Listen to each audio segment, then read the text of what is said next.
Oi, meu nome é Giovana Santos Lessa e hoje é dia 24 de abril de 2026.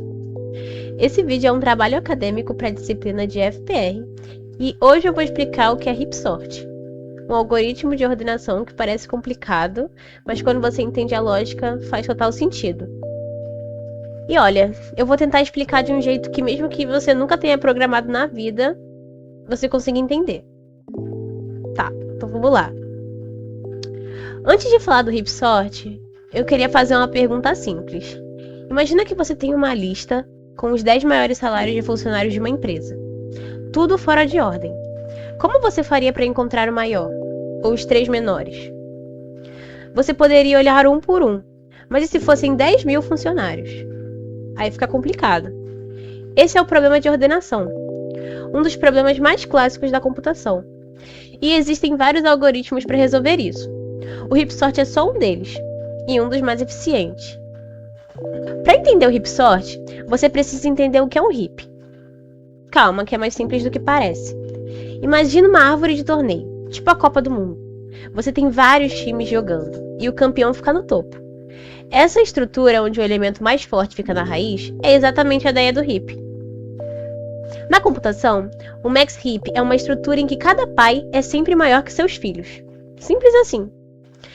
E a parte mais legal, a gente representa esse heap dentro de um vetor comum, aquele array que você conhece. Não precisa de nenhuma estrutura complicada. O heap funciona em duas etapas. Primeiro você pega a sua lista bagunçada e transforma num max heap, ou seja, você reorganiza os elementos para que o maior sempre fique no topo. Agora vem a mágica. Como o maior elemento está sempre na raiz, você tira ele de lá, joga no final do array e reconstrói o heap com o que sobrou. Repete isso até não sobrar nada. No final, o array está ordenado do menor para o maior. É quase como uma fila VIP. Você sempre chama o mais importante primeiro e vai reconstruindo a fila com o que sobrou. Agora eu vou falar das características, vantagens e desvantagens do HipSort. Como características, ele tem a complexidade O n log n, no melhor, médio e pior caso. Ordenação in place, significa que ele não precisa de memória extra. Não é estável, significa que ele pode trocar de elementos iguais de lugar. E isso aqui é ouro, ele é consistente. Não tem caso em que ele fica lento de repente, ao contrário do Quicksort, por exemplo. Como vantagens, ele é eficiente para grandes volumes de dados, não precisa de memória extra e o desempenho dele é garantido. Já como desvantagens, ele não é o mais rápido na prática para listas pequenas, menos intuitivo de implementar do zero e não preserva a ordem dos elementos iguais. Agora eu vou explicar como funciona passo a passo. Bem, o algoritmo tem duas etapas principais. A etapa 1, construir o heap, heapify. A gente basicamente pega o array e reorganiza para que ele respeite a regra do heap. O pai sempre maior que os filhos. Isso é o que chamamos de max heap. Etapa 2, ordenar. Agora que o maior elemento está no topo, a gente troca com o último elemento do array. O maior foi para o lugar dele lá no final.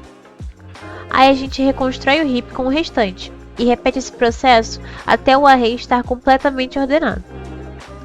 É como uma fila de premiação. Você vai tirando o campeão, reorganiza quem sobrou e o próximo melhor sobe para o topo. Em termos de desempenho, o HipSort opera em O de n log de n, tanto no melhor quanto no pior caso. Sem entrar muito em detalhes, isso quer dizer que se você dobrar o tamanho da lista, o tempo de execução cresce de forma muito controlada, não dobra junto. Isso é o que torna eficiente para grandes listas, e é por isso que ele é levado tão a sério na computação. Agora que você já entende o que o HipSort faz e por que ele é relevante, vamos ver isso acontecendo de verdade, no código. Eu escolhi manter um exemplo bem simples, um array de inteiros fora de ordem, porque o que importa aqui é você enxergar a lógica e não se perder no contexto complicado. Então bora lá. A gente inicia declarando a função. Ela recebe o array, o tamanho n e o índice do nó que ela vai precisar verificar. O retorno é void porque ela modifica o array diretamente. Ela assume que o nó pai, posição i, é o maior entre ele e seus filhos. ou seja, ponto de partida da comparação.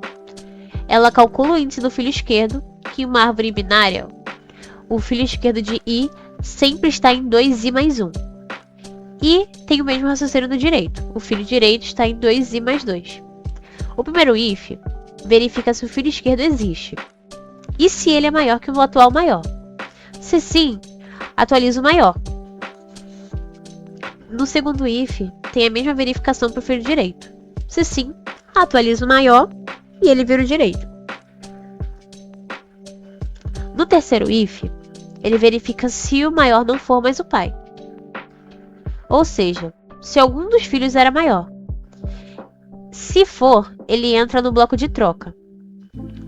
E ocorre uma troca clássica de valores em C. Usando uma variável temporária, o pai e o filho trocam de posição.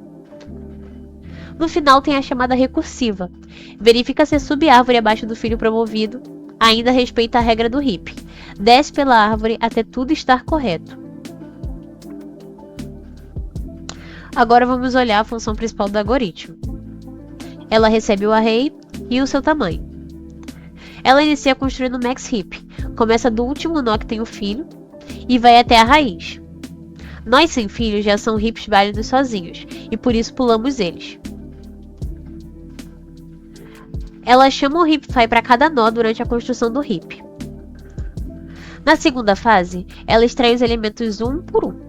A cada interação, o maior elemento, da posição 0, vai para a posição correta no final. E ocorre a troca. Troca o maior elemento da raiz com o último elemento não ordenado, posição I. Assim, o maior vai para o final do array. Reconstrói o heap ignorando os elementos já ordenados e por isso passa I e não um N como tamanho. A raiz nova precisa descer para o lugar certo. E é isso, o heapsort é um algoritmo robusto, confiável e muito elegante na forma como usa a estrutura de árvore dentro de um simples array. Ele pode não ser o mais rápido em todos os cenários, mas tem uma consistência que o torna valioso, especialmente quando você precisa de garantias de desempenho. Espero que tenha ficado claro e obrigada pela atenção.